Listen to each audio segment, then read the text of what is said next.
আসসালামু আলাইকুম ফ্রেন্ডস, আমি শালুস ফুড প্যারাডাইসে সকলকে ওয়েলকাম জানাই। আশা করছি সকলে ভালো আছেন, আমরাও ভালো আছি। সকলের ভালোবাসা নিয়ে আবারও আপনাদের সামনে চলে এলাম আরেকটি আমি মজার রেসিপি নিয়ে, যেটা সন্ধ্যা চায়ের সঙ্গে খেতে কিন্তু খুবই ভালো লাগবে। আর এটাকে এক কথায় ইজি স্ন্যাক্সও বলা যায়। আমি আপনাদের ফুলকপির পকোড়া রেসিপিটি করে দেখাবো একদম নিত্য নতুন পদ্ধতির সাহায্যে। চলুন তাহলে কথা না বাড়িয়ে দেখে নেওয়া যাক আজকের এই রেসিপি। আর ভালো লাগলে অবশ্যই লাইক করে দিও, আর অনেক বেশি বেশি করে শেয়ার করে দিও। আর নতুন বন্ধু হলে অবশ্যই কিন্তু আমার চ্যানেলটিকে সাবস্ক্রাইব করে পাশে থেকো। এখানে আমি একটা মিডিয়াম সাইজের ফুলকপিকে এইভাবে করে কেটে নিয়েছি বড় বড় করে, আর ডাঁটিগুলোকে চিড়ে নিয়েছি, ভালোভাবে জল ঝরিয়ে নিয়েছি। এবার একটা পাত্রের মধ্যে আমি কিছুটা জল নিয়েছি, আর জলের মধ্যে দিয়ে দেব আমি হাফ চামচের মতো নুন। তারপরে এই ফুলকপিগুলো ওর মধ্যে আমি অ্যাড করে দেব। এবার আমি গ্যাসের ফ্লেম অন করে এটাকে বসিয়ে দেব প্রায় 4 মিনিটের মতো হাই ফ্লেমে এটাকে ফুটিয়ে নেব। এটাকে একদমই নরম করে সিদ্ধ করা যাবে না, একটু শক্ত শক্ত ভাব থাকবে, তখনই কিন্তু নামিয়ে নিতে হবে। এখন এদিকে এবার একটা মশলার পেস্ট আমি তৈরি করে নিচ্ছি। একটা আছে মিডিয়াম সাইজ পেঁয়াজ, এখানে আছে সামান্য আদার টুকরো, কিছুটা রসুন আর দুটো কাঁচা লঙ্কা, আর আছে এখানে মটরশুঁটি। এগুলো এবার একটা জারের মধ্যে আমি দিয়ে দেব, আর একটা স্মুথ পেস্ট আমি তৈরি করে নেব। রেডি হয়ে গেল আমার এই পেস্টটি। এবার একটা বাটির মধ্যে আমি ঢেলে রেখে দেব। আর এদিকেও কপিটা আমার সিদ্ধ হয়েছে, 2 মিনিট হয়েছে। তার মধ্যে আমি দিয়ে দিলাম 1 চামচ মতো ভিনিগার। তারপরে আবারও এটাকে 2 মিনিট হাই ফ্লেমে ফুটিয়ে নিয়ে কিন্তু আমি একটা স্ট্রেনারের মধ্যে ছেঁকে নেব। ভিনিগারটা দিলে কিন্তু খুব তাড়াতাড়ি এই ডাঁটিগুলো সিদ্ধ হয়ে যায়। এই রকম স্ট্রেনারের মধ্যে আমি এটাকে এবার ছেঁকে নেব। কপির জল খুব ভালোভাবে ঝরানো হয়ে গেছে। এবার একটা আমি বড় পাত্র নিয়ে নিলাম, দিয়ে দিলাম তৈরি করা পেস্ট, আর দিচ্ছি এখানে 2 চামচ কর্নফ্লাওয়ার, আর দিয়ে দেব আমি এখানে 3 চামচের মতো হচ্ছে বেসন, আর 2 চামচ আছে আমার এখানে চালের গুঁড়ো। চালের গুঁড়োটা আপনারা দেওয়ার চেষ্টা করবেন, তাহলে এই পকোড়াটা ভাজার পর কিন্তু খুবই মচমচে আর ক্রিস্পি ভাব থাকে। আর দিয়ে দিলাম এখানে হাফ বাটি কুচিয়ে রাখা ধনেপাতা।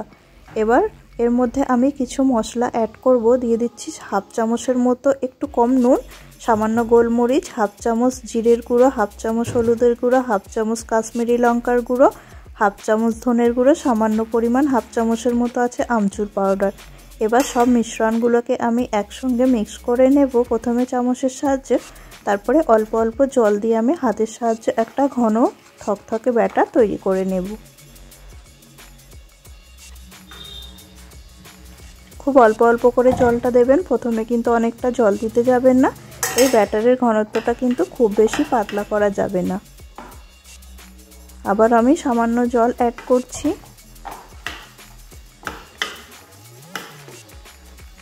আবারও কিছুটা পরিমাণ জল দিয়ে এবার আমি খুব ভালোভাবে মিক্সচারটা তৈরি করে নেব। আর কিন্তু জল ইউজ করব না। আর ব্যাটারের ঘনত্বটা দেখে বুঝতে পারছেন আমি কীরকম ঘনত্বে রেখেছি। এরকম ঘনত্বে রাখলে তবেই কিন্তু ভালোভাবে কোটিং করা যাবে। এবার আমি এর মধ্যে অ্যাড করে দেব জল ঝরিয়ে রাখা ফুলকপিগুলো। খুব আলতো হাতের সঙ্গে কিন্তু এই ফুলকপির গায়ে এই মশলাগুলো মাখাতে হবে। ফুলকপিগুলো যাতে ভেঙে না যায় তার জন্য এই আলতো হাতে কিন্তু ইউজ করতে হবে। আর ফুলকপিগুলোকে একদমই গোটা গোটা রাখার চেষ্টা করবেন। আমি যেভাবে করে মাখিয়ে নিচ্ছি আপনারাও কিন্তু ঠিক এইভাবে আলতো হাতে মাখাতে থাকবেন। আর খুব ভালোভাবে দেখুন আমার সবের মধ্যে কোটিং করে নেওয়া হয়ে গেছে, আর খুব সুন্দরভাবে কিন্তু কোটো হয়ে গেছে।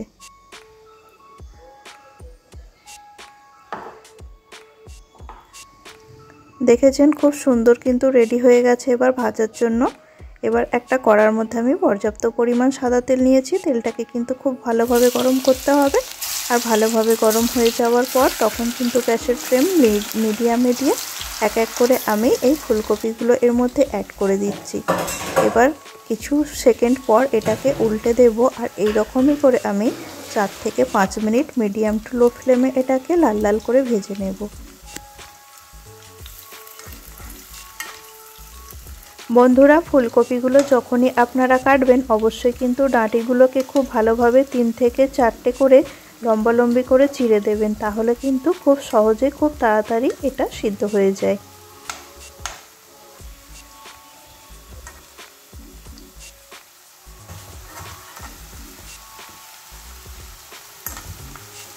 এগুলো আমার প্রায় ভাজা হয়ে এসেছে, আর 1 মিনিটের মতো মিডিয়াম ফ্লেমে ভাজলে কিন্তু রেডি হয়ে যাবে আমার ফুলকপির মচমচে ক্রিস্পি পকোড়া।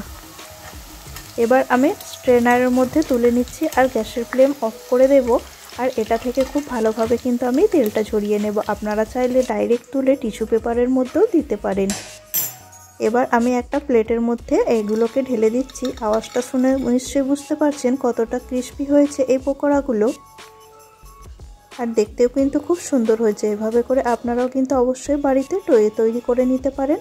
আর সন্ধ্যার সময় কিন্তু গরম গরম চায়ের সঙ্গে এই পকোড়াটা একদমই জমে যাবে। বন্ধুরা, আজকের মতো ভিডিওটা এখানেই শেষ করলাম। সকলে ভালো থাকবেন, সুস্থ থাকবেন। আবারও হাজির হব অন্য কোনো রেসিপির সঙ্গে। আর ভিডিওটি প্রথম থেকে শেষ অবধি দেখার জন্য আপনাদের সকলকে অসংখ্য ধন্যবাদ জানাই। বন্ধুরা, আরেকটি ছোট্ট রিকোয়েস্ট, যদি কেউ নতুন বন্ধু হয়ে থাকে অবশ্যই কিন্তু আমার চ্যানেলটিকে সাবস্ক্রাইব করে পাশে থেকো।